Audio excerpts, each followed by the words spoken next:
They didn't let him in the club, but they sure didn't see him coming. Leroy had spent years watching the doors of the Reverie Club close on him. No matter how sharp his suit was, no matter how polished his shoes, or how clean his reputation, the doorman always found a reason, always used an excuse to keep him out. A glance at his skin, a look at his background, and Leroy knew what the problem was.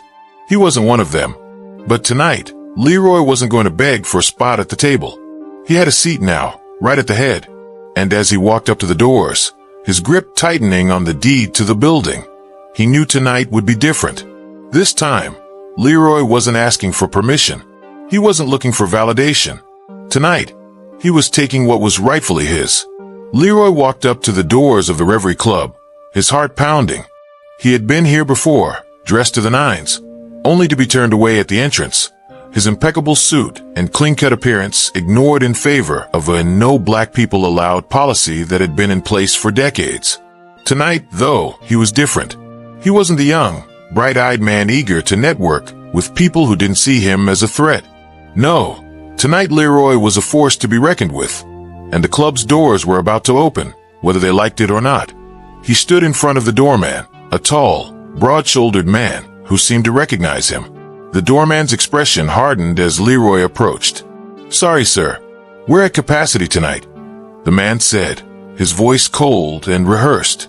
Leroy hadn't even said a word, but he knew what was coming. The same tired excuse he had heard countless times.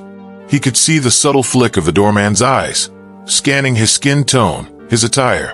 It wasn't about capacity. It never had been. It was about who they wanted inside their exclusive space, and who they didn't. Capacity, huh? Leroy smirked, stepping closer. "You mean your policy hasn't changed?" The doorman's face tightened, but he didn't say anything. Leroy wasn't expecting him to. He had already experienced this before. The polite dismissal, the unspoken rules. This time, though, Leroy wasn't here to beg. He wasn't asking for permission. He had worked too hard for the chance to be denied anymore. Tonight, the club wasn't just going to reject him. It was going to beg for him to come inside.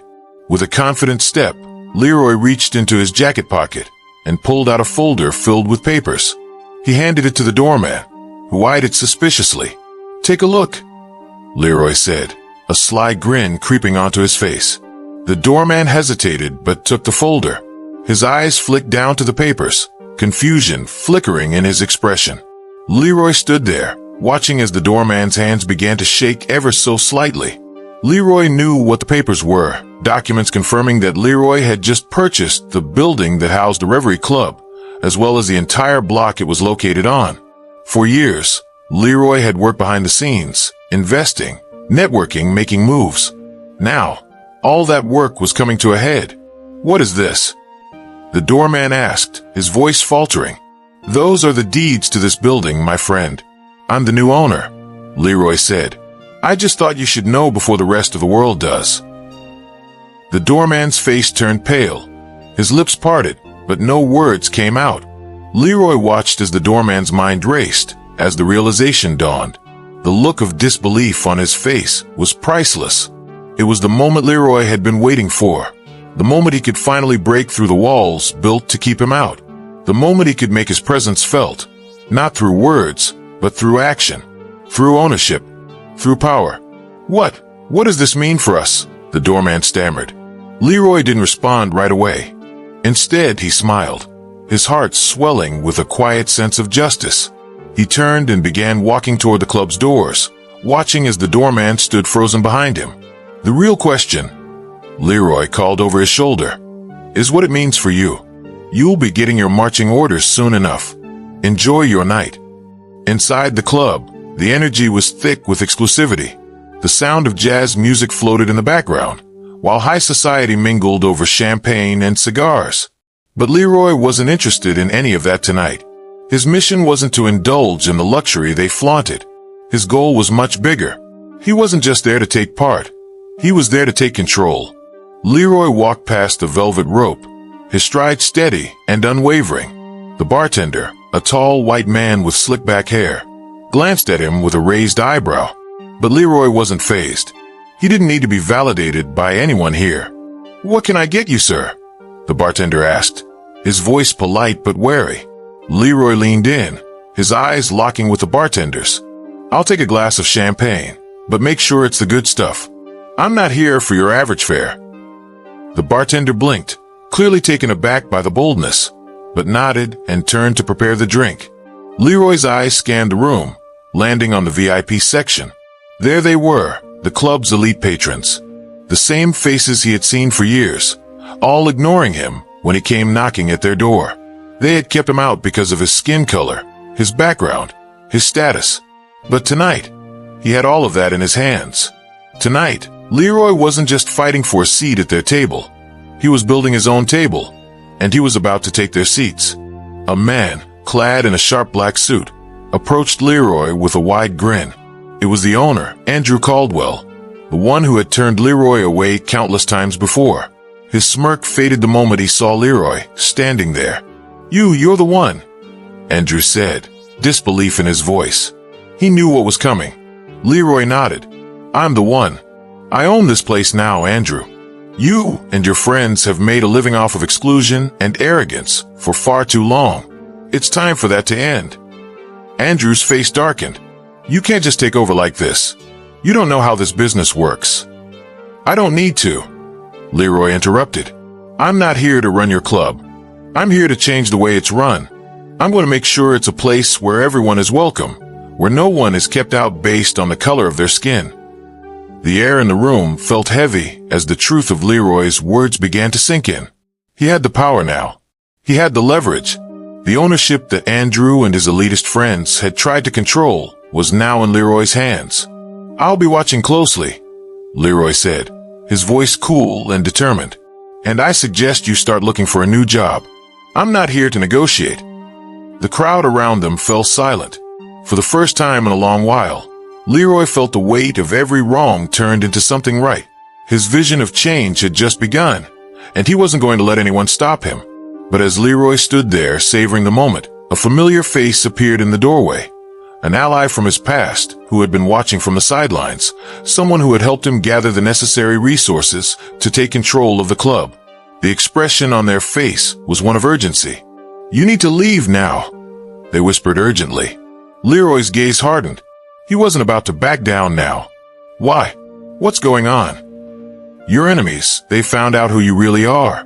They're coming for you," his ally warned.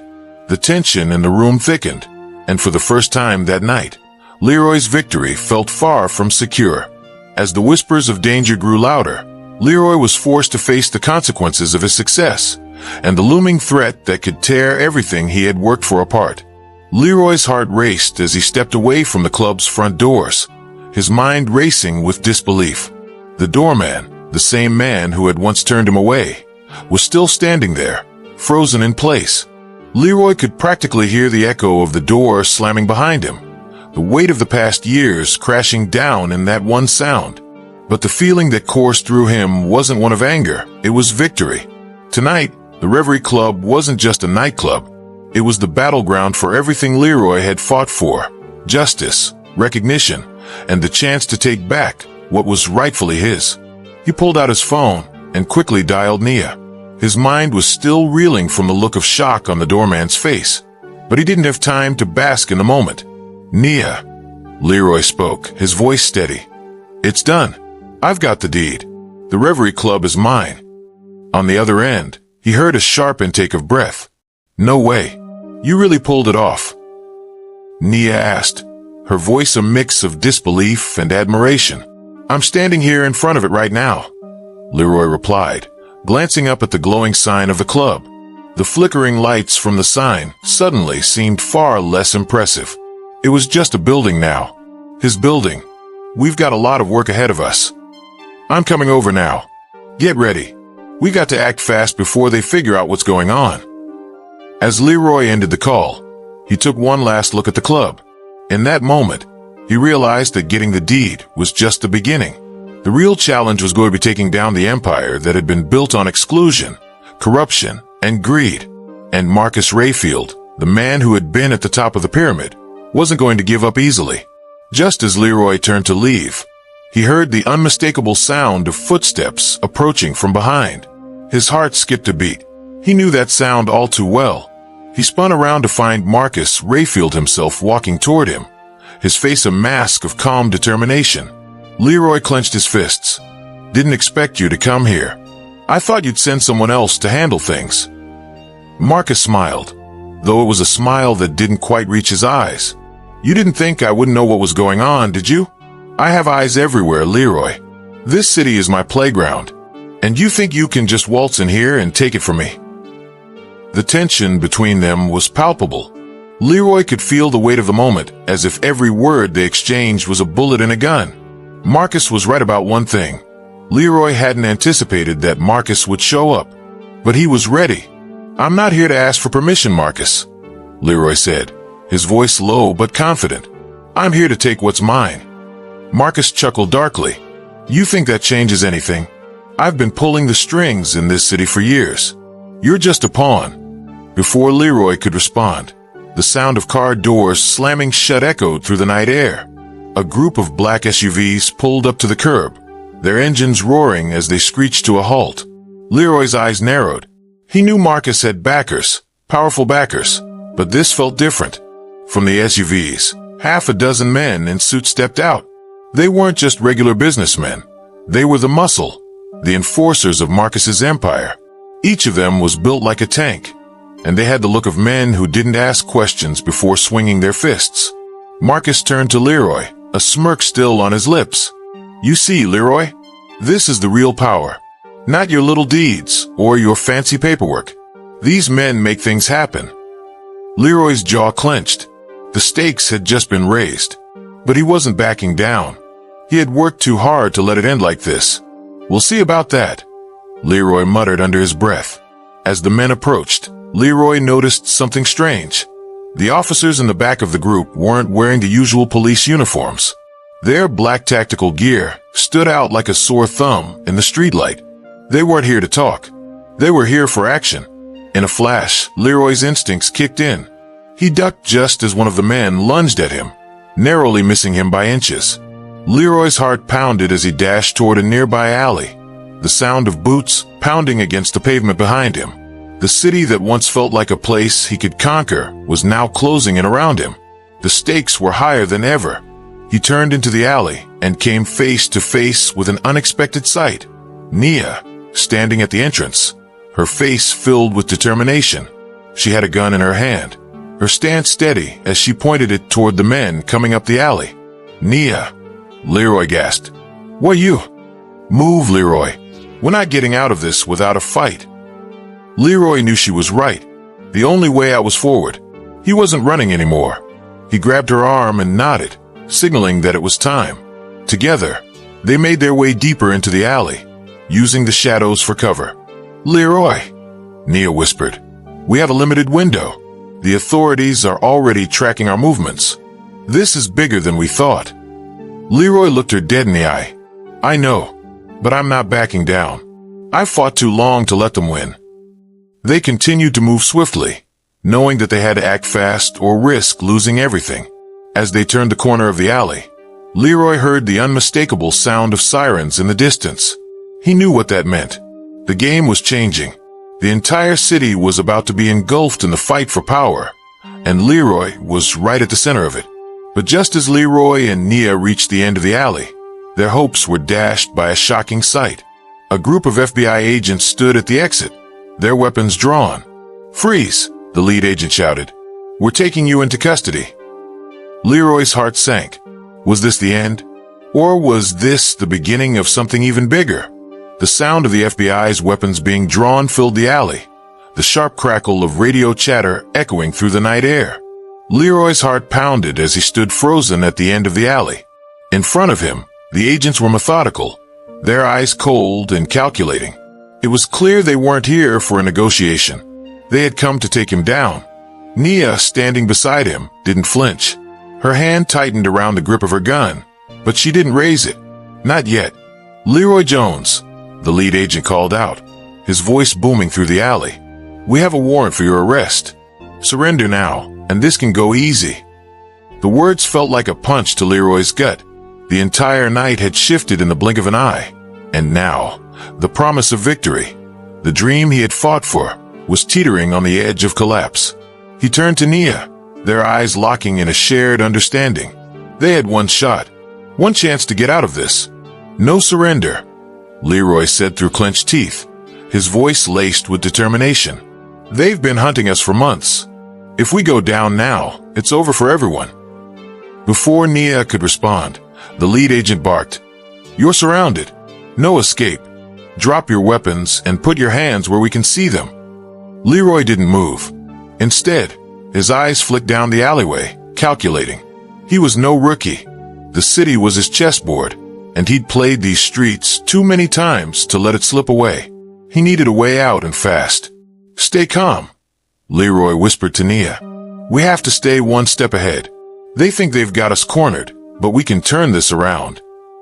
The sirens in the distance grew louder, getting closer, and Leroy realized just how precarious their situation was. The entire city was closing in.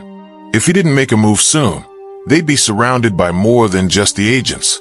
The corruption he'd been fighting for months, the money, the power, the dangerous game being played, was starting to catch up with him. Without warning, Nia acted. She grabbed Leroy's arm and yanked him to the side, pulling him into the shadow of a nearby building. The agents didn't hesitate to follow, but they weren't expecting the swift, calculated move from Leroy and Nia. "We have to run," Nia urged, her voice low and urgent. "If we stay here, we'll be sitting ducks." Leroy nodded. They needed to get ahead of the game. He motioned toward a narrow side street at the end of the alley, an escape route he knew well. The agents were close, but they weren't as fast as Leroy. He had a plan, and now was the time to execute it. Outside, the protests had reached their peak. Leroy's mind flashed back to the crowd that had gathered outside the club earlier, chanting in solidarity. The protests had been growing stronger, louder, and more organized. What had started as a fight for justice for one man had now become a fight for an entire community. The people weren't just fighting for Leroy. They were fighting for their voices to be heard, for their rights to be recognized. Leroy had always known the system wasn't built for him, but he hadn't realized just how deep the rot went. Now, it was clear. The system had been rigged for years, and it was only when he pushed back, when he started to disrupt their comfortable world, that they began to show their true colors. But as the agents closed in, Leroy and Nia slipped into the side street. The protests were their distraction, their strength in numbers. Leroy knew that in order to outsmart these agents, he needed to give them something bigger to focus on. The protests outside, the ones he had fueled, were about to become his secret weapon. "We need a diversion," Leroy said, breathing heavily as they ran. He didn't wait for Nia to answer. They reached the corner of the street where a small crowd had gathered to watch the scene unfold. The protesters were loud, energetic, and angry, exactly what Leroy needed to make the next move. Leroy turned to Nia. "Make the call. I need the press here now." Nia nodded, already pulling out her phone. In the chaos, no one was paying attention to her. She dialed a number with quick precision. The phone rang once before the person on the other end answered. Nia's voice was calm but urgent as she spoke. "We need the press at the corner of 5th and Broadway now. It's about to blow up." Leroy didn't have time to wait for a response. They had to move quickly. If the media could catch wind of the story, if they could capture the tension between the protesters and the police, then Leroy's actions would finally reach a wider audience. The truth would be harder to hide, even for the corrupt officers who were now trying to silence him. They rounded the corner, and Leroy could hear the sound of the helicopters overhead. The city was under surveillance, but Leroy wasn't backing down now. He had fought too hard to get here. Tonight, the fight for justice would not be extinguished. As Leroy and Nia ran, they could hear the sound of police radios crackling. The federal agents had regrouped, their focus shifting to the protesters.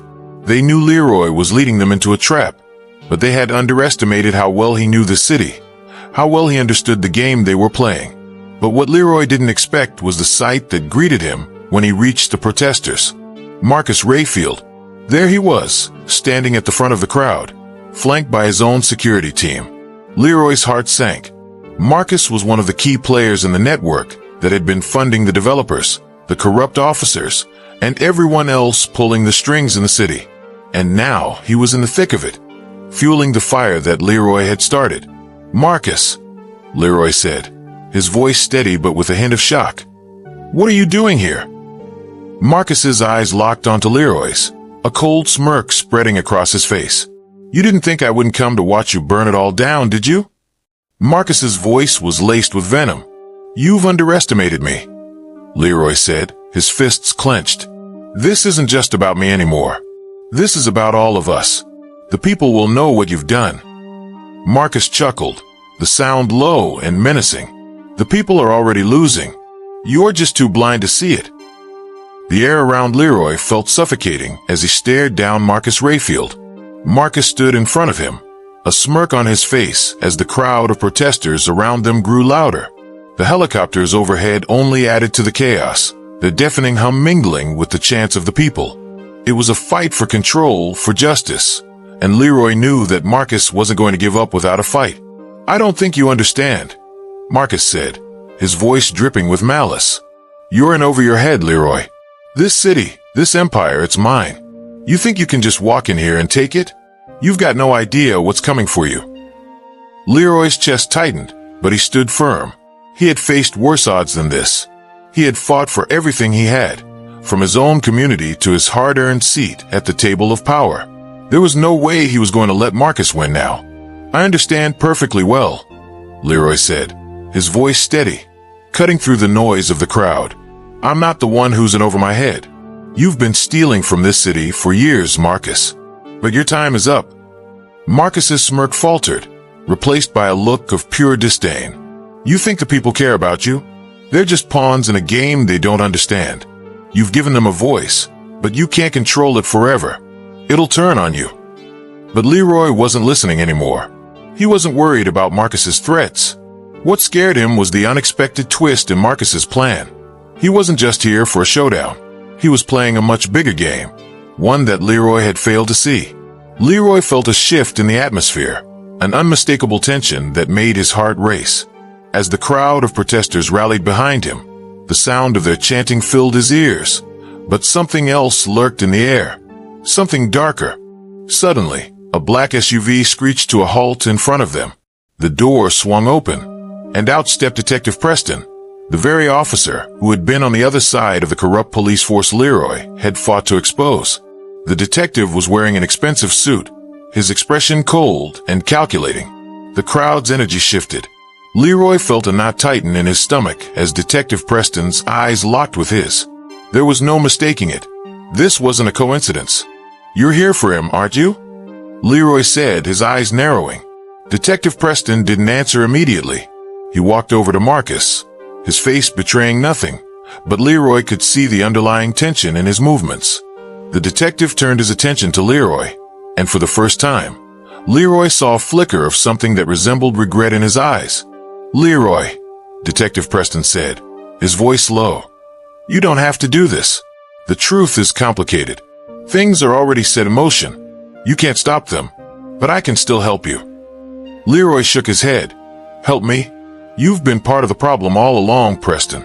You're just as corrupt as Marcus, and I'm done with people like you trying to control the narrative. I'm here to make sure people get what they deserve." But Preston wasn't listening to Leroy anymore. He turned to Marcus, his expression now one of quiet resignation. "It's not just Leroy you have to worry about anymore, Marcus. You've pissed off the wrong people. This city is changing, whether you like it or not." Leroy's mind raced. What was going on? The sudden shift in Preston's demeanor was too sudden to be anything but planned.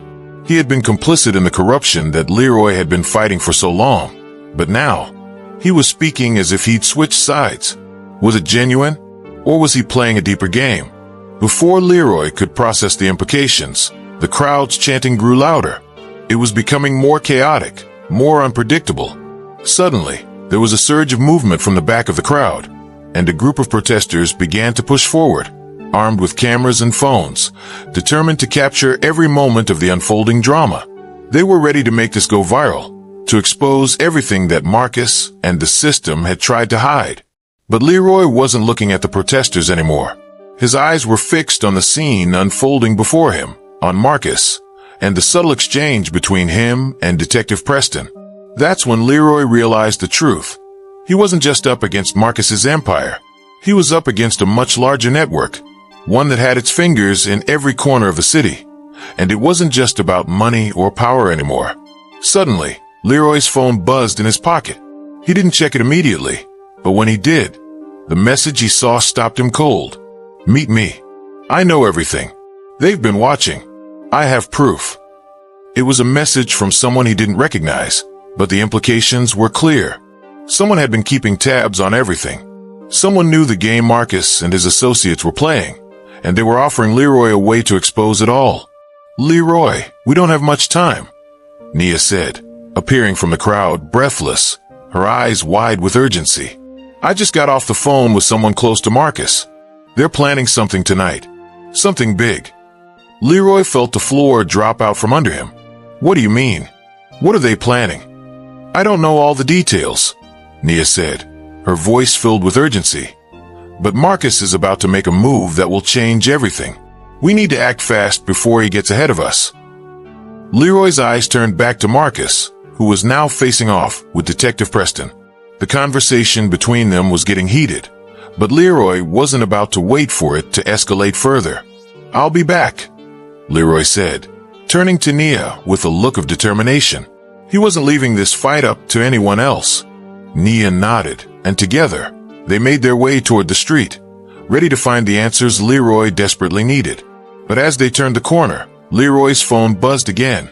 He checked the screen, his pulse quickening when he saw the message. The game is about to change. They're coming for you. You won't see them coming. Leroy stopped in his tracks. His heart raced as the weight of the message hit him. This wasn't just a fight for control of the city anymore. It was a fight for his life. Someone somewhere was pulling strings in the shadows, and Leroy had no idea who or what was coming next. Would he be able to expose the conspiracy before it was too late? Or was the trap already set? Leroy's heart raced as he read the message again. The game is about to change. They're coming for you. You won't see them coming. His fingers shook as he tucked the phone back into his pocket. He wasn't sure what to make of it, but one thing was clear. Things were about to take a darker turn. Nia stood beside him, her expression tense. We need to act fast. Marcus doesn't play fair, and he's got more people in this than we thought. Leroy nodded, but he wasn't listening. His thoughts were running a mile a minute. The authorities, the corrupt officials, the business moguls who thought they could run the city from the shadows. It was all coming to a head. And Leroy? He wasn't going to back down. Not now. Not after everything he had done to get here. We need to expose everything, Leroy said, his voice low and resolute. We can't leave any stone unturned. Nia looked at him, her face filled with determination. We've got everything we need, Leroy. The people, the press, the evidence. If we move fast, we can take down this whole corrupt system. The city was teetering on the brink of revolution. The protesters had already gathered in the streets, their fists raised in solidarity. They were waiting for Leroy to lead them, waiting for him to be the catalyst for change. The energy in the air was electric, filled with a sense of purpose, as if the people had finally realized their power. Leroy and Nia raced through the streets, heading toward the one place where they could make their final stand. The Reverie Club, now a symbol of everything Leroy had fought against, was about to become the battleground for everything that had been taken from him. The irony wasn't lost on him. The club, once a place where he had been turned away time and time again, was now the place where the fight for justice would unfold.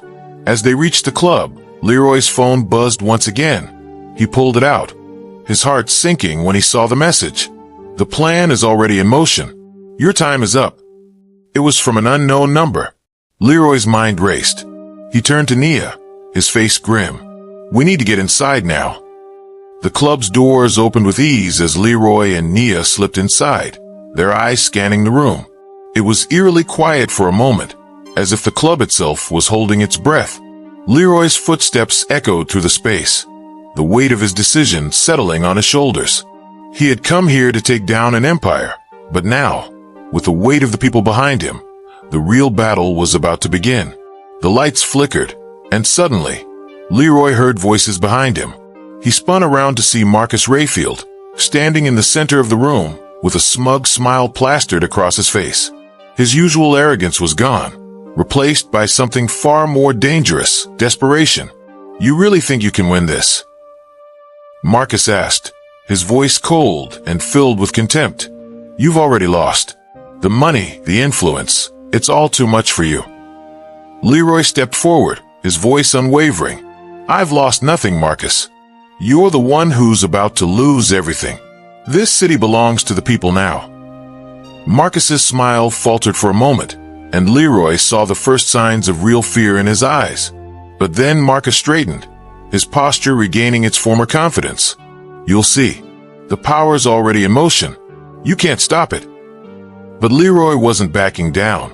He looked over at Nia, who was standing strong beside him, her eyes locked on Marcus.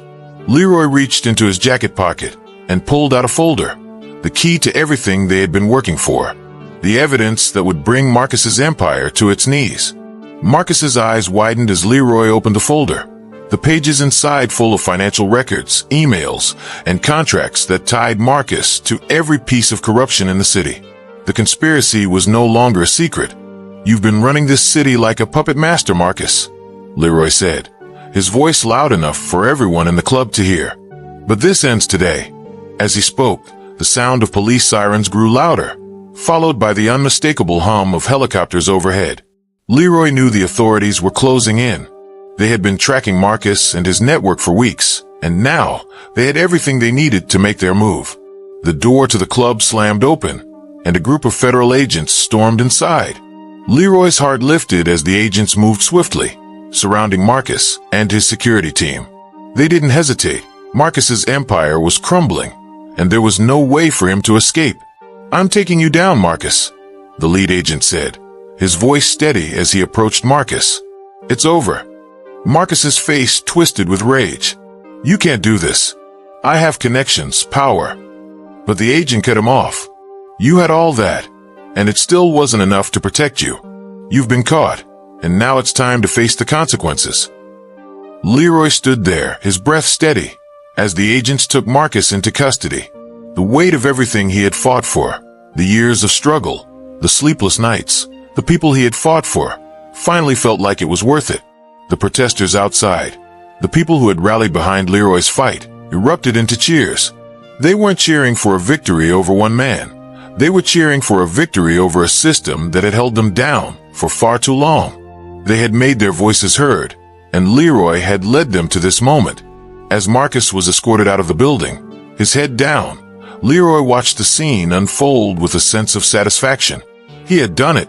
He had taken down the man who had once seemed invincible. He had fought for his place, for his people, for justice. And now, that fight was over. But as Leroy turned to leave the club, he caught sight of something out of the corner of his eye, something that made his blood run cold. A shadowy figure in the back corner of the room, someone Leroy didn't recognize, but who was watching him intently. Leroy's instinct screamed at him to turn around, to confront the person, but there was no time. The battle for justice doesn't end with one victory, it's just the beginning. What do you think happens next in Leroy's journey? What should he do now that he's taken down Marcus? Drop your thoughts in the comments below, and don't forget to like and subscribe for the next chapter in this story. Let's keep fighting for what's right. Hashtag justice for all.